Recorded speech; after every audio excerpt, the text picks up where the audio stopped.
Family and community, those are all issues that are at the center of her life and her work. Her name is Iris Dawn Parker, and if there's anything the social activist, photographer and teacher has clarified, it has to be that her voice and her essence resonate with this continent.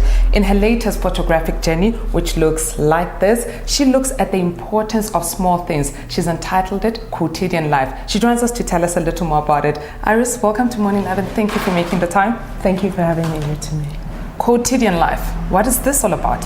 Quotidian life just means everyday life, everyday mundane acts that we do and that most of us take for granted, the mundane things that we do in our quotidian days.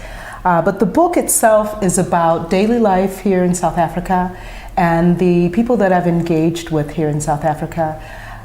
Some of the acts and some of the things that they do, we take them for granted. They just do them out of probably practice and habit. But I think that there are some acts that are just so beautiful and so unique to South Africa and South African people that I'm encouraging people to continue to hold on to these things, hold on to these daily acts, hold on to communities and women coming together doing laundry, or young children playing together, or kids doing chores, early in the morning. These things are what help develop us and help discipline our lives. And because they are acts that are by African people, I want to create images that show the positive in our lives. And these are some of the things that are positive in our lives. I believe that if people are given just the quality of life, human rights, running water, electricity, jobs, things that come with democratic nations, if those things are provided for South Africans, I really believe that most of what people do in their communities, these quotidian things, will continue to be a part of their daily lives. Clearly you don't take these things for granted, but here's what I'm wondering. How is it that South Africa matters this much to an American? Well, I have to say to me that South Africa chose me. I'm still trying to find out to this day, even at my age. I've been coming to South Africa since the 90s, and I'm still trying to find out exactly what my journey is about here, because I am brought back here, it seems, consistently. Now it's my home. And I feel that I am following the spirit of something that is leading me to do whatever my journey is supposed to be about as a visual person, as an activist, as an educator, and sharing my life. So I think that there's something about whatever it is I've been doing in my life that has brought me here to South Africa, or South Africa has guided me to this beautiful country to share something. And I'm trying to find out what that is. And that little tool called the camera has given you access to so many South African corners. What kind of advantages has it given you above the ordinary citizen? The camera is such a brilliant introductory tool. When people see cameras that they call old-fashioned cameras or old-school cameras, it's attractive to them. It's like, wow, maybe this person knows what they're doing. Let me see what she's doing in my community. And often I'm in communities because I'm invited in that community by a community member. So I'm very fortunate on that level that I love people, I love engaging with people, and I'm fortunate enough to have the spirit that allows people to engage with me.